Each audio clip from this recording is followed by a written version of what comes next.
தமிழ்நாட்டில் வரும் 8ஆம் தேதி முதல் ரேஷன் அட்டைதாரர்களுக்கு பொங்கல் பரிசு தொகுப்பு வழங்கப்பட உள்ளது. பொங்கல் பரிசு தொகுப்பு விநியோகத்தை வரும் 8ஆம் தேதி முதலமைச்சர் மு.க. ஸ்டாலின் தொடங்கி வைக்கும் நிலையில் பரிசு தொகுப்புடன் ரொக்கத்தொகை வழங்குவது குறித்த அறிவிப்பு விரைவில் வெளியாகும் என தகவல்கள் தெரிவிக்கின்றன. தமிழர் திருநாளான பொங்கல் பண்டிகையை அனைத்து தரப்பினரும் மகிழ்ச்சியாக கொண்டாட தமிழ்நாடு அரசு சார்பில் ஆண்டுதோறும் பொருட்கள் அடங்கிய தொகுப்பு வழங்கப்பட்டு வருகிறது. அந்த வகையில் இந்த ஆண்டு 2,22,00,000 அரிசி குடும்ப அட்டைதாரர்களுக்கு பொங்கல் பரிசு தொகுப்பு வழங்கப்படும் என தமிழ்நாடு அரசு அறிவித்துள்ளது. 1 கிலோ பச்சரிசி, சர்க்கரை, முழு கரும்பு ஆகியவை தொகுப்பாக வழங்க தமிழ்நாடு அரசு 248 கோடி ரூபாய் ஒதுக்கீடு செய்துள்ளது. இந்த தொகுப்புகளை வழங்குவதற்காக டோக்கன்கள் பயனாளிகளுக்கு விரைவில் விநியோகிக்கப்பட உள்ளன. இந்த நிலையில் பொங்கல் பரிசு தொகுப்பு விநியோகத்தை சென்னையில் வரும் 8ஆம் தேதி முதலமைச்சர் மு.க. ஸ்டாலின் தொடங்கி வைக்கிறார். பரிசு தொகுப்புடன் ரொக்கம் பணம் வழங்குவது குறித்த அறிவிப்பை முதலமைச்சர் அதிகாரப்பூர்வமாக வெளியிடுவார் என்று தகவல்கள் தெரிவிக்கின்றன. பழைய ஓய்வூதிய விவகாரம் தொடர்பாக புதிய அறிவிப்பை முதலமைச்சர் இன்று வெளியிடுவார் என அமைச்சர்கள் உறுதியளித்ததாக தமிழ்நாடு அரசு ஊழியர்கள் மற்றும் ஆசிரியர்கள் சங்கத்தினர் தெரிவித்துள்ளனர். 10 அம்ச கோரிக்கைகளை வலியுறுத்தி வரும் 6ஆம் தேதி முதல் காலவரையற்ற வேலைநிறுத்த போராட்டத்தில் ஈடுபடப் போவதாக அரசு ஊழியர்கள் மற்றும் ஆசிரியர்கள் சங்கத்தினர் அறிவித்தனர். இந்நிலையில் ஜாக்டோ ஜியோ மற்றும் போட்டோ ஜியோ அமைப்பினரை அமைச்சர்கள் ஏவா வேலு மற்றும் தங்கம் தென்னரசு அடங்கிய குழு தனித்தனியாக அழைத்து பேச்சுவார்த்தை நடத்தியது. பின்னர் செய்தியாளர்களிடம் பேசிய ஜாக்டோ ஜியோ அமைப்பினர் கோரிக்கை நிறைவேறும் என நம்பிக்கையுடன் இருப்பதாக தெரிவித்துள்ளனர். ஜாக்டோ ஜியோவை பொறுத்தவரை முதல்வர் மீண்டும் பழைய ஓய்வு திட்டத்தை அறிவிப்பார் என்று எதிர்பார்க்கிறோம். அறிவிப்பு வந்த பிறகுதான் சொல்ல முடியும். முதலமைச்சரின் அறிவிப்புக்கு பிறகு போராட்டத்தை கைவிடுவது குறித்து முடிவு செய்யப்படும் என போட்டோ ஜியோ அமைப்பினர் தெரிவித்தனர். நல்லதாக நீங்கள் அனைவரும் பலனடை விதமாக, இன்னும் சொல்லப்போனால் 23 ஆண்டுகளாக தீர்க்கப்படாத ஒரு பிரச்சனைக்கு தீர்வு ஏற்படும் விதமாக அறிவிப்பு செய்வார்கள் என்று சொல்லியிருக்கின்றார். எஞ்சிய கோரிக்கைகளும் படிப்படியாக நிறைவேற்றப்படும் என அமைச்சர்கள் உறுதியளித்ததாகவும் அரசு ஊழியர்கள் மற்றும் ஆசிரியர்கள் சங்கத்தினர் தெரிவித்துள்ளனர். நீலகிரி மாவட்டம் குன்னூரில் கொட்டித்தீர்த்த கனமழையால் பல இடங்களில் மண்சரிவு ஏற்பட்டது. நீலகிரி மாவட்டத்தில் உதகை, குன்னூர், கோத்தகிரி உள்ளிட்ட பகுதிகளில் கனமழை பெய்தது. அதிகபட்சமாக குன்னூரில் 24 மணி நேரத்தில் 21 சென்டிமீட்டர் வரை அதி கனமழை பெய்த நிலையில் உழவர் சந்தை மாடல் ஹவுஸ் பகுதியில் மண்சரிவு ஏற்பட்டு கார் ஒன்று சிக்கிக் கொண்டது.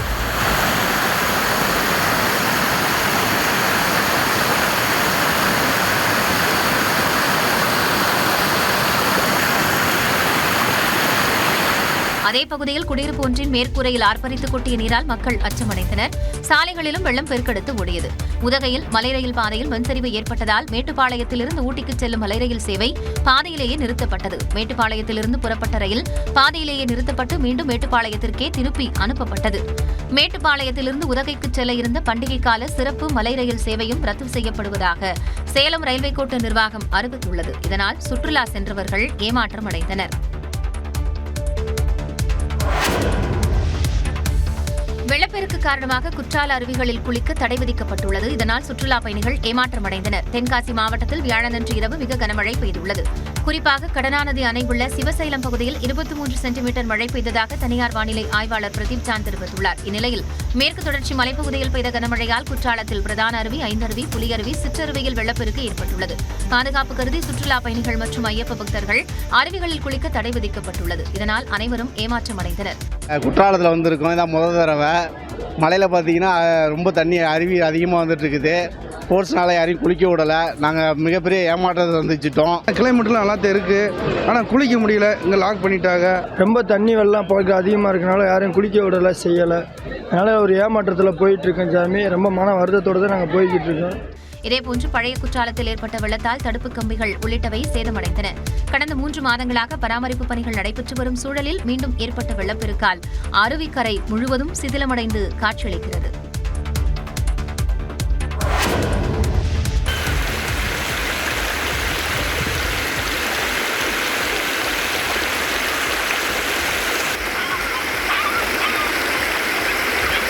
திருநெல்வேலி மாவட்டத்தின் மலைப்பகுதிகளில் பெய்த கனமழையால் தாமிரபரணி ஆற்றில் தண்ணீர் பெருக்கெடுத்து ஓடுகிறது. தொடர் மழையால் கடனா அணையிலிருந்து திறந்துவிடப்படும் உபரி நீர் தாமிரபரணி ஆற்றில் கலந்தது. இதனால் மாநகருக்கு உட்பட்ட கொக்கிரக்குளம் பகுதியில் இரு கரைகளையும் தொட்டபடி தண்ணீர் செல்கிறது.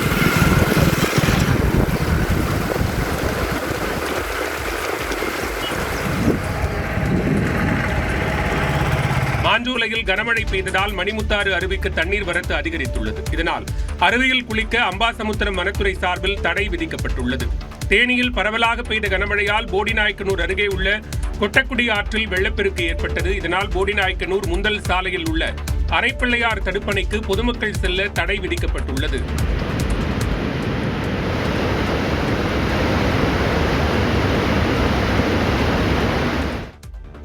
தென் தமிழ்நாட்டில் இன்று மிதமான மழை பெய்ய வாய்ப்புள்ளதாக சென்னை வானிலை ஆய்வு மையம் தெரிவித்துள்ளது.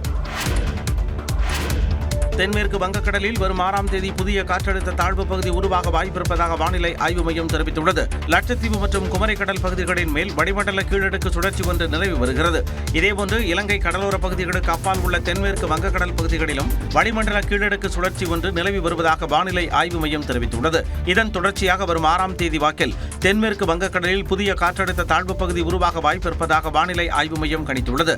இன்று தென் தமிழகத்தின் ஒரு சில இடங்களில் மிதமான மழை பெய்யும் என்றும் அடுத்த 2 நாட்களுக்கு தமிழ்நாடு மற்றும் புதுச்சேரியில் வறண்ட வானிலை காணப்படும் எனவும் தெரிவித்துள்ளது. அடுத்த 4 நாட்களுக்கு தமிழ்நாடு மற்றும் புதுச்சேரியில் அதிகாலை வேளையில் லேசான பனிமூட்டம் காணப்படும் என்றும் தெரிவிக்கப்பட்டுள்ளது. சென்னையை பொறுத்தவரை நகரின் ஒரு சில இடங்களில் லேசான மழைக்கு வாய்ப்பு இருப்பதாக வானிலை ஆய்வு மையம் கூறியுள்ளது.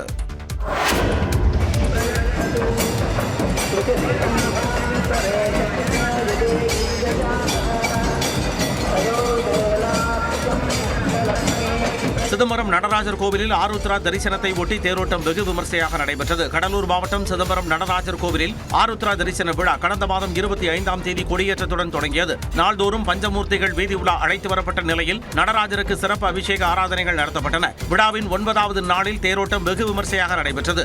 1000 கால் மண்டபத்தில் இருந்து விநாயகர், நடராஜர், சிவகாம சுந்தரி, முருகன், சண்டிகேஸ்வரர் ஆகிய சாமிகள் தனித்தனி தேர்களில் எழுந்தருளினர். காலை 7:30 மணிக்கு கீழ வீதி வழியாக புறப்பட்டு தெற்கு வீதி, மேல வீதி, வடக்கு வீதி வழியாக இரவு 8:15 மணி அளவில் தேர்கள் நிலையை அடைந்தன.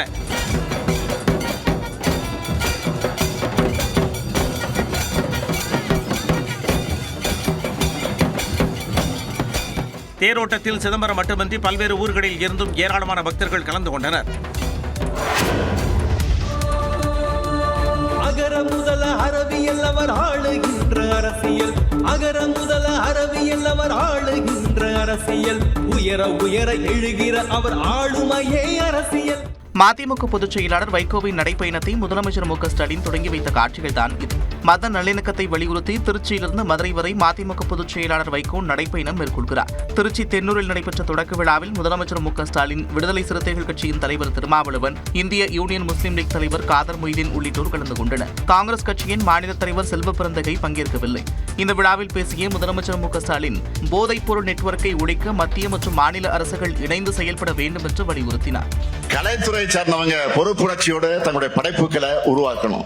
போதையின் தீமைகளை சொல்றது தப்பில்ல, அதை குளோரிஃபை பண்றது ஒரு தலைமுறையே சீரழிச்சிடும். மது போதையும் அதை விட ஆபத்தான மதவாத அரசியல் போதையும் தமிழ்நாட்டுக்குள் நுழைவிடாமல் தடுத்திட நாமெல்லாம் ஒன்று சேர வேண்டும். மேலும் அன்பு செய்ய சொல்லித்தர வேண்டிய ஆன்மீகத்தை சிலர் வம்பு செய்ய சொல்லித் தருவதாக முதலமைச்சர் விமர்சித்தார். இதனைத் தொடர்ந்து வைகோவின் நடைப்பயணத்தை முதலமைச்சர் மு க ஸ்டாலின் தொடங்கி வைத்தார். தமிழ்நாடு முழுவதும் வாக்காளர் பட்டியலில் பெயர் சேர்க்க இன்றும் நாளையும் சிறப்பு முகாம் நடைபெறுகிறது. வாக்காளர் பட்டியல் சிறப்பு தீவிர திருத்த பணிகள் மூலம் தமிழ்நாட்டில் 97,37,000 பேர் நீக்கப்பட்டனர். இதையடுத்து தமிழ்நாட்டின் வாக்காளர் எண்ணிக்கை 5,43,00,000 சரிந்துள்ளது.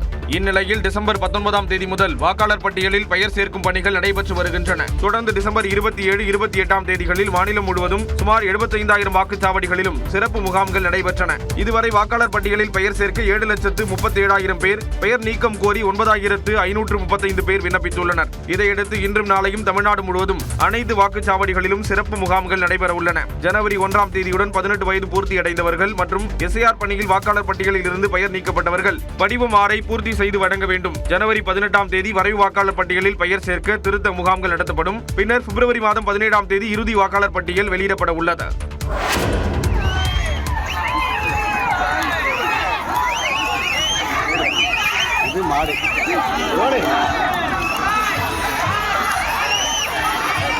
சிவகங்கை மாவட்டம் சிங்கமுனரி அருகே மூசூரக்குடி கிராமத்தில் அனுமதியின்றி மஞ்சு விரட்டு நடத்தப்பட்டது. சுற்றுவட்டார பகுதிகளில் இருந்து கொண்டுவரப்பட்ட 200க்கும் மேற்பட்ட காளைகள் ஒன்றன் பின் ஒன்றாக அவிழ்த்து விடப்பட்டன. இந்நிலையில் வாகனங்களில் கொண்டுவரப்பட்ட 300க்கும் மேற்பட்ட காளைகள் ஆங்காங்கே அவிழ்த்து விடப்பட்டன. தலைதெறிக்க ஓடிய காளைகள் பார்வையாளர்களை முட்டித் தள்ளியதில் 20க்கும் மேற்பட்டோர் காயமடைந்தனர்.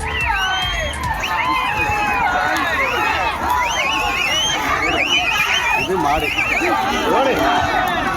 இதனிடையே மதுரையில் ஜல்லிக்கட்டு போட்டிக்கான காளைகள் தகுதி பரிசோதனை அவனியாபுரம் கால்நடை மருத்துவமனையில் நடைபெற்று வருகிறது. ஜல்லிக்கட்டு காளைகளின் உயரம், கொம்புகளின் கூர்மை மற்றும் இடைவெளி, கண் பார்வை, உடற்தகுதி போன்றவை கால்நடைத்துறை சார்பில் பரிசோதனை செய்யப்பட்டது. மேலும் ஆட்டின் புகைப்படம், ஆட்டின் உரிமையாளர், உதவியாளர் ஆவணங்கள் சரிபார்க்கப்படுகின்றன.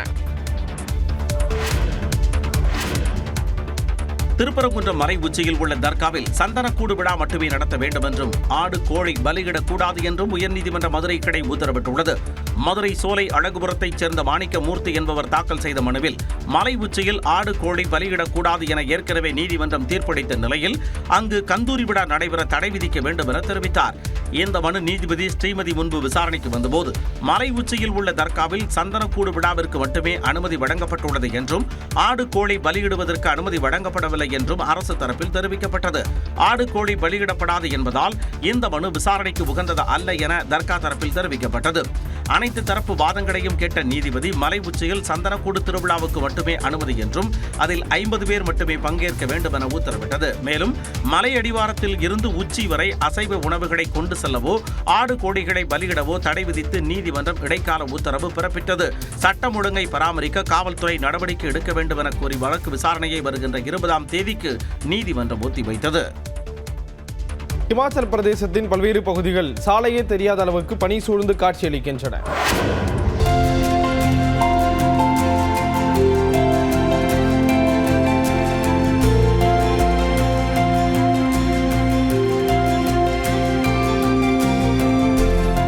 இமாச்சல பிரதேசத்தில் பனிப்பொழிவு அதிகரித்துள்ள நிலையில் அங்குள்ள மலைகளை வெண்போர்வை போர்த்துவதை போன்று பனி மெல்ல மூடி வருகிறது. லாஹோல் மற்றும் ஸ்பிதி மலைகளை பனி மூடி வரும் சூழலில் இயற்கை அழகை காண நாடு முழுவதும் இருந்து சுற்றுலா பயணிகள் திரண்டு வருகின்றனர்.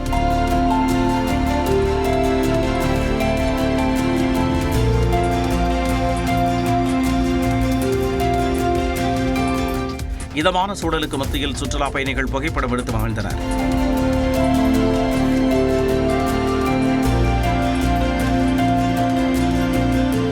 இதனிடையே லடாக் காஷ்மீரை இணைக்கும் சோஜிலா கான்வாயில் உள்ள சாலைகளில் ஆக்கிரமித்துள்ள பணிகளை ஊழியர்கள் அகற்றினர்.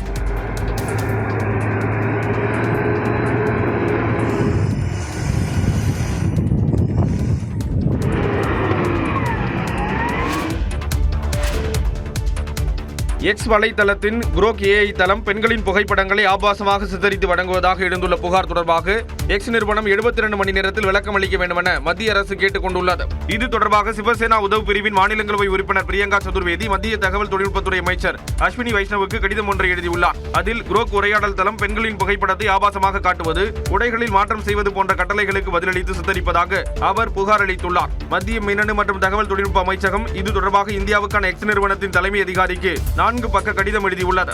அதில் போலியான கணக்குகளை உருவாக்கி பெண்களை ஆபாசமாக சித்தரிக்கும் படங்கள், காணொலிகள் உருவாக்கி பகிர்வதை தடுக்க வேண்டும் என்றும் ஏற்கனவே உருவாக்கப்பட்ட உள்ளடக்கங்களை உடனடியாக நீக்கவும் வலியுறுத்தியுள்ளது. வரும் 5ஆம் தேதிக்குள் 72 மணி நேரத்தில் இது தொடர்பாக எடுத்த நடவடிக்கைகள் என்ன என்பது குறித்து உரிய விளக்கம் அளிக்க மத்திய அரசு அந்த கடிதத்தில் விளக்கம் கேட்டுள்ளது.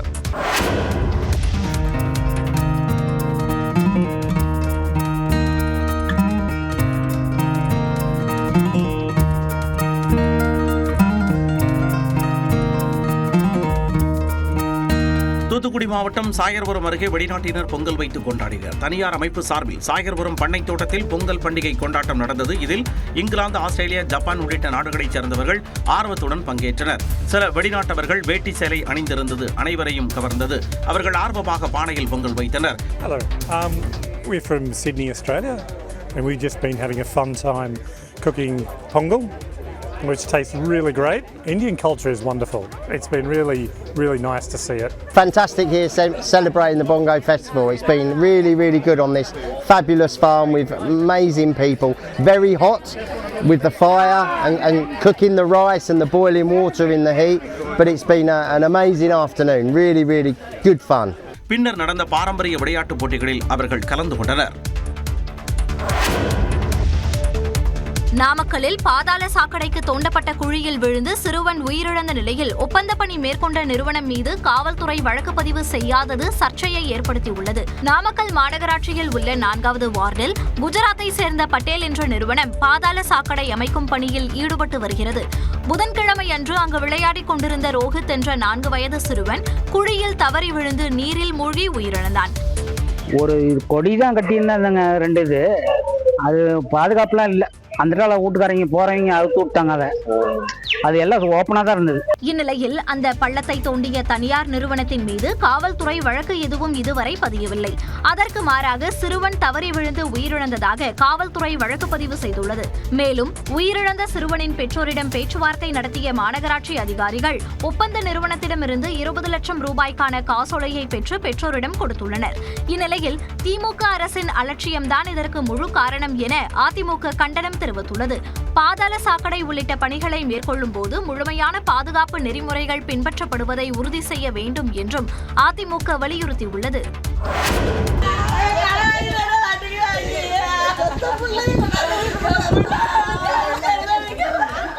இலங்கை கடற்படையால் துப்பாக்கி முனையில் காரைக்கால் மீனவர்கள் கைது செய்யப்பட்ட நிலையில் அவர்களின் குடும்பத்தினர் கதறி எழுத காட்சிகளை இவை. காரைக்கால் அருகே கீழ காசாக்குடிமேடு கிராமத்தைச் சேர்ந்த ராஜா என்பவர் தனக்கு சொந்தமான விசைப்படகில் சக மீனவர்கள் 10 பேருடன் கடந்த 29ஆம் தேதி கடலுக்கு மீன்பிடிக்க சென்றார். கோடியக்கரைக்கு தென்கிழக்கு கடற்பகுதியில் ராஜா, முத்துசாமி, பிரபு, முருகன், தென்னரசன், சந்திரநாத் உள்ளிட்ட மீனவர்கள் மீன்பிடித்துக் கொண்டிருந்ததாக கூறப்படுகிறது. நள்ளிரவில் அங்கு வந்த இலங்கை கடற்படையினர் முல்லைத்தீவு கடற்பரப்பில் எல்லை தாண்டி மீன்பிடிப்பதாக கூறி மீனவர்களின் விசைப்படகை சுற்றி வளைத்ததாகவும் படகில் இருந்த 11 மீனவர்களையும் துப்பாக்கி முனையில் கைது செய்ததாக சொல்லப்படுகிறது. இதையடுத்து மீனவர்களை இலங்கை காங்கேசன்துறை முகாமிற்கு அழைத்து சென்ற கடற்படையினர் திரிகோணமலை நீதிமன்றத்தில் ஆஜர்படுத்தி சிறையில் அடைத்தனர். இந்த தகவலை அறிந்த மீனவர்களின் குடும்பத்தினர் கதறி எழுதினர். கைது செய்யப்பட்டவர்களை உடனடியாக மீட்க நடவடிக்கை எடுக்குமாறு மத்திய, மாநில அரசுகளுக்கு கோரிக்கை விடுத்தனர். மாட்டிட்டாங்க, அதையும் விட மாட்டேங்கிறாங்க. இப்படியே செஞ்சிருந்தாங்க. என்ன தொழில் எங்களுக்கு மீனவங்களுக்கு என்ன தொழில்? இதை தவிர வேற தொழிலே கிடையாது. இங்க போனா ஆந்திரா பிடிக்கிற, அங்க போனா நீங்க பிடிக்கிற, யாருக்கிட்ட நாங்க எங்க போறது சொல்லுங்க. பறிமுதல் செய்யப்பட்ட படகையும் மீட்டு தர வேண்டும் என உறவினர்கள் வேண்டுகோள் விடுத்தனர். மார்கழி மாத பௌர்ணமியையொட்டி திருவண்ணாமலை அண்ணாமலையார் மலையை சுற்றி நிலவொளியில் லட்சக்கணக்கான பக்தர்கள் விடிய விடிய கிரிவலம் மேற்கொண்டனர்.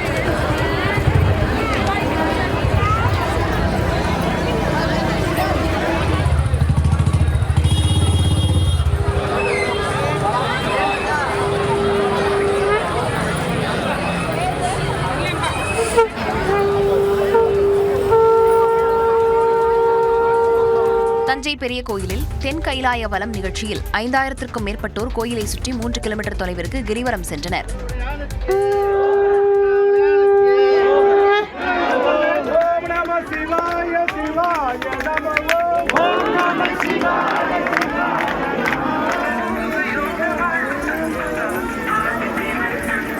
திருவாரூர் தியாகராஜர் கோயில் 4 ரத வீதிகளிலும் ஆயிரக்கணக்கான பக்தர்கள் பாராயணம் பாடியவாறு கிரிவலம் மேற்கொண்டனர்.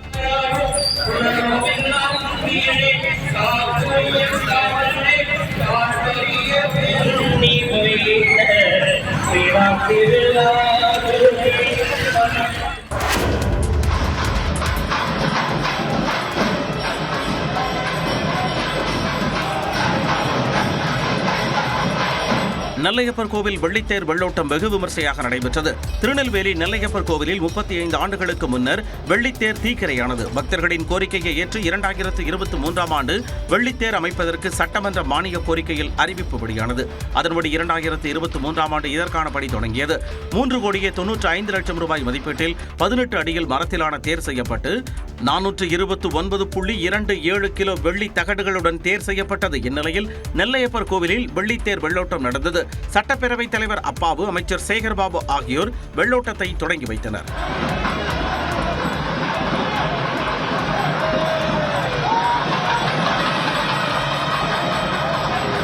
பின்னர் கோவிலில் உள்ள காந்திமதி அம்பாள் சன்னதிக்கு பின்புறம் அமைந்துள்ள புனரமைப்பு செய்யப்பட்ட கரு உருமாறி தெப்பம், அம்பாள் சன்னதி மேற்கூரை மற்றும் கோவில் மண்டபங்களில் மின் விளக்குகளை அதிகமாக்கி அழகுபடுத்தும் பணிகளை அவர்கள் தொடங்கி வைத்தனர்.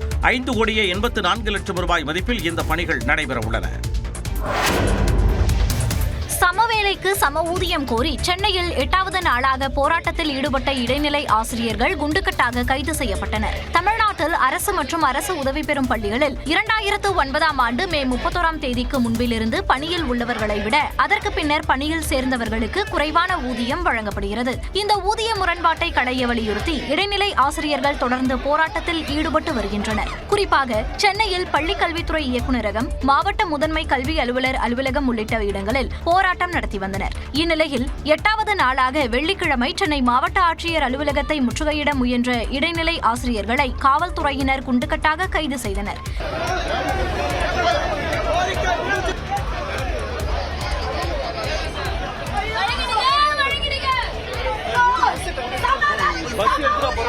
இதற்கிடையே டிபிஐ வளாகம் முன்பாக வியாழக்கிழமை போராட்டம் நடத்திய 1180 பேர் மீது எழும்பூர் காவல் நிலைய காவலர்கள் வழக்கு பதிவு செய்தனர். மெரினா கடற்கரையில் உணவுப் பொருட்கள், பொம்மைகள், ஃபேன்சி பொருட்கள் விற்கும் கடைகள் தவிர வேறு எந்த கடைகளையும் அமைக்கக்கூடாது என சென்னை உயர்நீதிமன்றம் உத்தரவிட்டுள்ளது. மெரினா கடற்கரையில் கடைகளை முறைப்படுத்துவது தொடர்பான வழக்கை விசாரித்த நீதிபதிகள் சுரேஷ்குமார், ஜெகதீஷ் சந்திரா அமர்வு கடந்த 22ஆம் தேதி நேரில் ஆய்வு செய்தனர். இந்த வழக்கு மீண்டும் விசாரணைக்கு வந்தபோது உலகிலேயே 2வது நீளமான மெரினா கடற்கரையின் ஒரு பகுதி நீலக்கொடி சான்று பகுதி என அறிவிக்கப்பட்டுள்ளதாக நீதிபதிகள் தெரிவித்தனர். மேலும் 2 பகுதிகளை நீலக்கொடி சான்று பகுதியாக அறிவிப்பதற்கான நடவடிக்கைகள் எடுக்கப்பட்டு வருவதாகவும் நீதிபதிகள் சுட்டிக்காட்டினர். இது தவிர தலைவர்களின் நினைவிடங்கள் அமைந்துள்ள பகுதியின் பின்புறம் உள்ள பகுதியையும் நீலக்கொடி சான்று பெற்ற பகுதியாக அறிவிக்க நடவடிக்கை எடுக்க வேண்டும் என நீதிபதிகள் உத்தரவிட்டனர். மேலும் நீலக்கொடி சான்று பெற்ற பகுதிகளாக அறிவிக்கப்படும் பகுதிகளில் எந்த கடைகளையும் அமைக்கக்கூடாது எனவும் உத்தரவிட்டுள்ளனர். உடைப்பாளர் சிலையின் பின்புறம் உள்ள நிரந்தர கடைகளை அகற்ற வேண்டும் எனவும் நீதிபதிகள் உத்தரவிட்டுள்ளனர். 1417 கடைகள் அமைப்பது என்ற திட்டத்தை மறு ஆய்வு செய்து கடைகளின் எண்ணிக்கையை கணிசமாக குறைக்க வேண்டும் என நீதிபதிகள் அறிவுறுத்தினர். மக்கள் ரசிக்கவே கடற்கரை இருப்பதாகவும் அதனை ஷாப்பிங் மால்களாக மாற்ற முடியாது எனவும் நீதிபதிகள் கருத்து தெரிவித்தனர். கடைகளின் எண்ணிக்கையை குறைத்து புதிய திட்டத்தை தாக்கல் செய்ய மாநகராட்சிக்கு அவகாசம் வழங்கிய நீதிபதிகள் விசாரணையை வரும் 8ஆம் தேதிக்கு தள்ளி வைத்தனர்.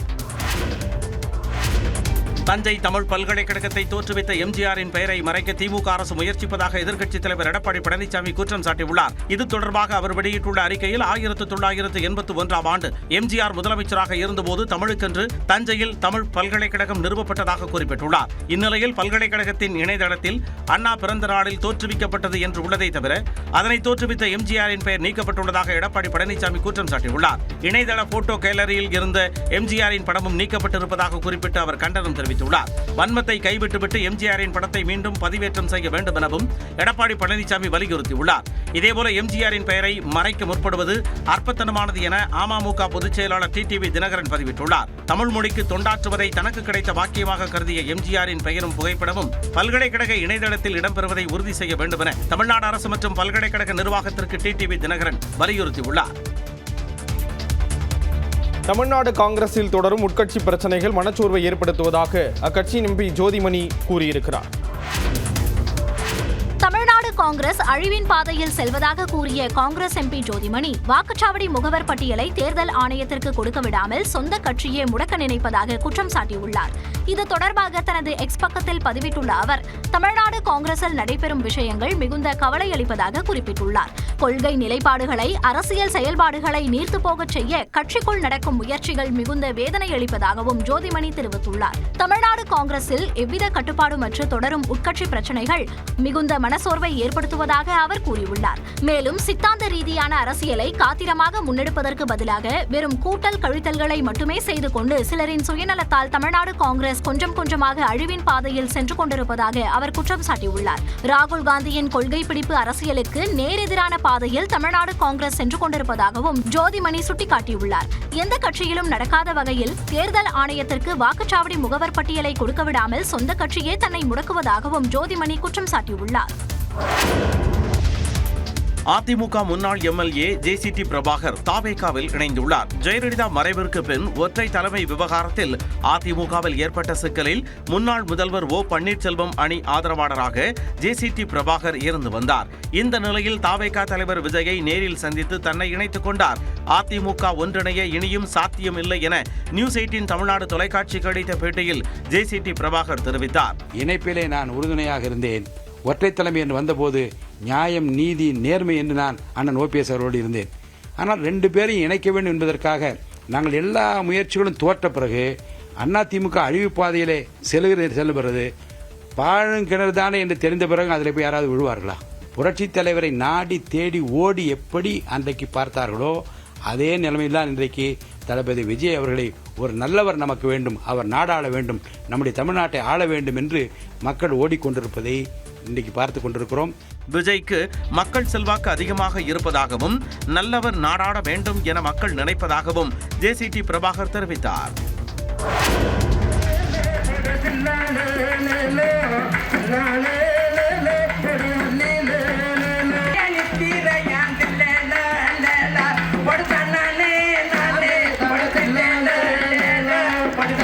சிவகங்கை மாவட்டம் திருபுவனம் அருகே கோயில் திருவிழாவில் 7 அடி உயர முள்படுக்கையில் ஆடியவாறு மூதாட்டி ஒருவர் அருள்வாக்கு கூறினார்.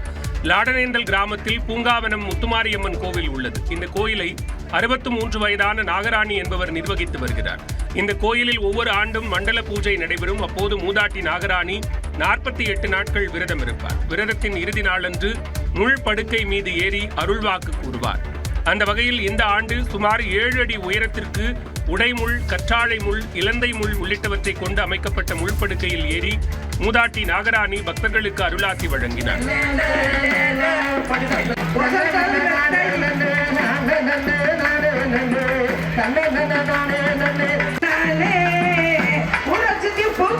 கும்மி அடித்து பக்தி பாடல்கள் பாடி கிராம மக்கள் தங்களது பக்தியை வெளிப்படுத்தினர். சிவகங்கை மட்டுமின்றி சுற்றுவட்டார பகுதிகளைச் சேர்ந்த மக்களும் கலந்து கொண்டனர்.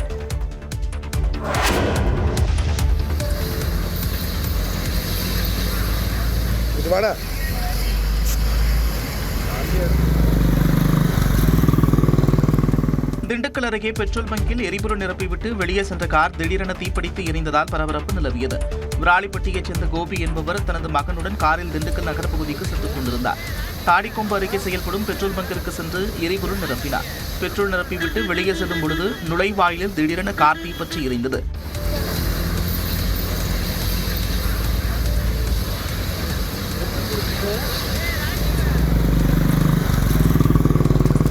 உடனடியாக காரில் இருந்த இருவரும் கீழே இறங்கி தீயை அணைக்க முயன்றனர். ஆனால் தீ மளமளவென எரிந்தது. பெட்ரோல் பங்கிற்கு பரவுவதற்கு முன்பு தீ கட்டுக்குள் கொண்டு வரப்பட்டது. இதேபோன்று கிருஷ்ணகிரி மாவட்டம் போச்சம்பள்ளியில் பேருந்து விபத்தில் சிக்கி தீப்பிடித்து எரிந்ததால் பரபரப்பு ஏற்பட்டது. போச்சம்பள்ளி சிப்காட்டில் இயங்கி வரும் தனியார் காலனி நிறுவன பேருந்து தொழிலாளர்களை ஏற்றிக்கொண்டு பயணித்த நிலையில் எதிரே வந்த பைக் மீது மோதியதில் பேருந்து தீப்பிடித்தது.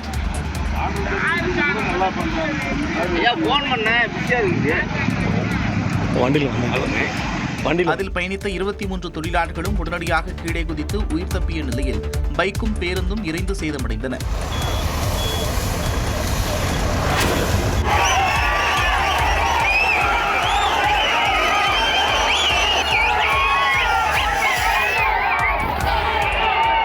சங்கராந்தி பண்டிகையை முன்னிட்டு திருப்பதி அருகே நடைபெற்ற எருதுவிடும் விழாவில் 3 பேர் காயமடைந்தனர். தமிழ்நாட்டில் ஜல்லிக்கட்டு நடைபெறுவதைப் போல ஆந்திராவில் சித்தூர், திருப்பதி, நெல்லூர் ஆகிய மாவட்டங்களில் எருதுவிடும் விழா நடைபெறுவது வழக்கம். இந்நிலையில் சங்கராந்தியை முன்னிட்டு திருப்பதி மாவட்டம் கொத்தசேனம்பட்லா கிராமத்தில் எருதுவிடும் விழா நடைபெற்றது. காளைகளின் கொம்புகளில் பரிசுப் பொருட்களை கட்டி மேளதாளங்கள் முழங்க வீதிகளில் அவிழ்த்து விடப்பட்டன. வீரத்துடன் காளைகளை பிடித்த இளைஞர்கள் பரிசுப் பொருட்களை அள்ளிச் சென்றனர்.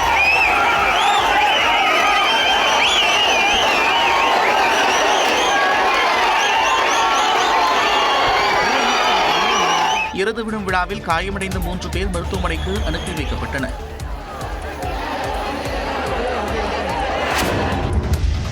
மாற்றம் ஒன்றே மாறாதது என கூறிய குடியரசு துணைத் தலைவர் CP ராதாகிருஷ்ணன் பட்டம் பெற்றால் மட்டும் போதாது, தேவைக்கேற்ப புதுப்பித்துக் கொள்ள வேண்டும் என மாணவர்களுக்கு அறிவுறுத்தினார். குடியரசு துணைத் தலைவராக பதவியேற்ற பின்னர் பல்வேறு நிகழ்ச்சிகளில் பங்கேற்பதற்காக CP ராதாகிருஷ்ணன் முதல் முறையாக சென்னை வந்தார். விமான நிலையத்தில் துணை முதலமைச்சர் உதயநிதி, அமைச்சர் மா சுப்பிரமணியன், தலைமைச் செயலாளர் உள்ளிட்டோர் அவரை வரவேற்றனர். முன்னதாக காவல்துறையினரின் அணிவகுப்பு மரியாதையையும் ஏற்றார். இதையடுத்து சென்னை மாநகரத்தில் உள்ள டாக்டர் எம்ஜிஆர் கல்வி மற்றும் ஆராய்ச்சி பல்கலைக்கழகத்தின் 34வது பட்டமளிப்பு விழாவில் பங்கேற்ற குடியரசு துணைத் தலைவர் CP ராதாகிருஷ்ணன் மாணவர்களுக்கு பட்டங்களை வழங்கி சிறப்புரையாற்றினார். நீங்கள் ஏதோ பல்கலைக்கழகத்தில் படித்து முடித்து விட்டோம் என்று உங்களுடைய கல்வி தேடுதலை நிறுத்திவிடக்கூடாது. புத்தம்புது பட்டதாரியாக தினந்தோறும் உங்களை நீங்கள் புதுப்பித்துக் கொள்ள வேண்டும். தொடர்ந்து பேசிய அமைச்சர் மா சுப்பிரமணியன் மருத்துவத்துறையில் தமிழ்நாடு அரசின் சாதனைகளை பட்டியலிட்டார். மத்திய பிரதேசத்தின் இந்தூர் மாநகராட்சியில் மாசுபட்ட குடிநீரை பருகி 10 பேர் உயிரிழந்த விவகாரத்தில் மாநகராட்சி ஆணையர் உட்பட உயரதிகாரிகள் கூண்டாக பணியிட மாற்றம் செய்யப்பட்டுள்ளனர். இந்தூர் மாநகராட்சிக்குட்பட்ட வாகிரத்புரா பகுதியில் மாநகராட்சி நிர்வாகத்தால் குடிநீர் குழாய்கள் மூலம் வழங்கப்படும் நீரை பருகி 1400க்கும் மேற்பட்டோர் பாதிக்கப்பட்டனர். குடிநீரில் கழிவுநீர் கலந்ததால் பலருக்கு வாந்தி, வயிற்றுப்போக்கு ஆகியவை ஏற்பட்டு மருத்துவமனையில் சேர்க்கப்பட்ட நிலையில் 10 பேர் உயிரிழந்தனர். இந்த நிலையில் மாநகராட்சி நிர்வாகத்தில் இருந்த உயரதிகாரிகள் மீது கடுமையான ஒழுங்கு நடவடிக்கை எடுக்கப்பட்டுள்ளதாக மத்திய பிரதேச முதல்வர் மோகன் யாதவ் தெரிவித்துள்ளார். இது தொடர்பாக தனது எக்ஸ் பக்கத்தில் பதிவிட்டுள்ள அவர், இந்தூர் மாநகராட்சியின் கூடுதல் ஆணையர் ரோஹித் சிசோனியா, தலைமை பொறியாளர் சஞ்சீவ் ஸ்ரீவத்சவா ஆகியோர் பணியிட மாற்றம் செய்யப்பட்டுள்ளதாக குறிப்பிட்டுள்ளார். மாநகராட்சி ஆணையர் திலீப் குமார் யாதவ் மீது ஒழுங்கு நடவடிக்கை எடுக்கவும் அறிவுறுத்தப்பட்டுள்ளதாக அவர் தெரிவித்துள்ளார். வெறும் 21 வயதில் 2.5 கோடி ரூபாய் ஊதியத்திற்கான வேலையை பெற்று IIT மாணவர் அசத்தியிருக்கிறார். IIT ஹைதராபாத்தில் இறுதியாண்டு கணினி அறிவியல் பொறியியல் படிக்கும் 21 வயதான எட்வர்ட் நாதன் வர்கீஸ் வெளிநாட்டு நிறுவனத்தில் 2.5 கோடி ரூபாய் ஆண்டு வருமான தொகுப்பை பெற்று சாதனை படைத்துள்ளார். ஹைதராபாத்தில் பிறந்து வளர்ந்த எட்வர்ட் 2022ஆம் ஆண்டு JEE மெயின்ஸ் மற்றும் அட்வான்ஸில் அதிக மதிப்பெண்ணுடன் தேர்ச்சி பெற்றார். 2025ஆம் ஆண்டு பொது சேர்க்கை தேர்வில் 99.96% மதிப்பெண் பெற்று தேசிய அளவில் 120வது இடத்தை பிடித்தார். இந்நிலையில் நெதர்லாந்தைச் சேர்ந்த சர்வதேச ட்ரேடிங் நிறுவனமான ஆப்டிவர் IIT ஹைதராபாத்தில் இருந்து 2 மாத கோடைகால பயிற்சிக்கு 2 தேர்வு செய்தது. அதில் ஒருவரான எட்வர்டுக்கு 2 வாரங்கள் பயிற்சி அளிக்கப்பட்டு 6 வார பணித்திட்டத்தில் சேர்க்கப்பட்டார். இந்த காலகட்டத்தில் எட்வர்ட் தனது திறனை வெளிப்படுத்தியதால் அவருக்கு அந்த நிறுவனத்தில் வேலை உறுதி செய்யப்பட்டது. பிளேஸ்மெண்டில் ஆண்டுக்கு 2.5 கோடி ரூபாய் சம்பளத்தில் முழு நேர வேலை வழங்கப்பட்டது. வருகின்ற ஜூலை மாதத்தில் நெதர்லாந்தில் உள்ள இந்நிறுவனத்தில் மென்பொருள் பொறியாளர் பணியில் சேர உள்ளார். இதுதான் நேர்காணல் செய்த முதல் மற்றும் ஒரே நிறுவனம் என்று எட்வர்ட் தெரிவித்துள்ளார். IIT ஹைதராபாத் தொடங்கப்பட்ட 2008ஆம் ஆண்டு முதல் தற்போது வரை பிளேஸ்மெண்ட் மூலம் வேலை பெற்றவர்களில் அதிக சம்பளத்தில் பணியை பெற்றவர் என்ற வரலாற்றை எட்வர்ட் படைத்துள்ளார். சென்னையில் ஒரு சவரன் ஆபரண தங்கத்தின் விலை மீண்டும் 1 லட்சம் ரூபாயை தாண்டியுள்ளது. சென்னையில் ஆபரண தங்கத்தின் விலை சவரனுக்கு ஒரே நாளில் 1120 ரூபாய் உயர்ந்துள்ளது. சர்வதேச அளவில் பெரிய முதலீட்டாளர்கள் பாதுகாப்பு கருதி தங்கம் மற்றும் வெள்ளி கொள்முதலில் அதிக அளவில் முதலீடு செய்கின்றனர். சீனாவிலிருந்து ஏற்றுமதி செய்யப்படும் வெள்ளிக்கு அந்நாடு சமீபத்தில் கட்டுப்பாடுகளை விதித்தது. இதுபோன்ற காரணங்களால் சர்வதேச சந்தையில் தங்கம் வெள்ளி விலை உயர்ந்து வருகிறது. இந்நிலையில் சென்னையில் 1 கிராம் தங்கம் விலை 140 ரூபாய் அதிகரித்து 12,580 ரூபாய்க்கு விற்பனை செய்யப்படுகிறது. ஒரு சவரன் தங்கம் விலை 1,120 ரூபாய் உயர்ந்து 1,640 ரூபாய்க்கு விற்பனையாகிறது. இதேபோல வெள்ளி விலை கிராமுக்கு 4 ரூபாய் அதிகரித்து 260 ரூபாயாக உள்ளது. 1 கிலோ கட்டி வெள்ளி 4,000 ரூபாய் அதிகரித்து 2,60,000 ரூபாய்க்கு விற்பனையாகிறது. ராமநாதபுரம் மாவட்டத்தில் உள்ள பிரசித்தி பெற்ற உத்தரகோசமங்கை உடனுரை மங்களநாத சுவாமி ஆலயத்தில் சந்தனக்காப்பு கலைக்கப்பட்டு பச்சை மரகத மேனியாய் பக்தர்களுக்கு நடராஜர் அருள்பாலித்த காட்சிதான் இது. மற்ற கோயில்களில் நடராஜர் சிலை கற்களாலும் பஞ்ச உலோகத்தினாலும் செய்யப்பட்டிருக்கும். ஆனால் இங்கு பச்சை மரகதத்தால் 6 அடி உயர நடராஜர் சிலை உள்ளது. இதுவே இந்த கோயிலின் முக்கிய சிறப்பாக பார்க்கப்படுகிறது. ஒற்றை மரகத கல்லால் ஆன இந்த சிலை ஒளி மற்றும் ஒலி அலைகளால் பாதிக்கப்படாமல் இருக்க ஆண்டு முழுவதும் சந்தனக்காப்பால் மூடப்பட்டிருப்பதாக கூறப்படுகிறது. இந்த நிலையில் ஆருத்ரா தரிசன விழாவை முன்னிட்டு நடராஜர் மேனியில் பூசப்பட்ட சந்தனக்காப்பு கலைக்கப்பட்டு 32 வகையான மூலிகைகளால் சிறப்பு அபிஷேகம் நடைபெற்றது. திரளான பக்தர்கள் நீண்ட வரிசையில் காத்திருந்து சாமி தரிசனம் செய்தனர். நமச்சிவாய வாழ்க, நாதண்டால் வாழ்க, இப்பொழுதும் நெஞ்சில் நீங்காண்டால் வாழ்க, கோகலி ஆண்ட குருமதி தண்டால் வாழ்க. சனிக்கிழமை அதிகாலை 3 மணிக்கு மீண்டும் புதிய சந்தனம் சாத்தப்பட உள்ளது.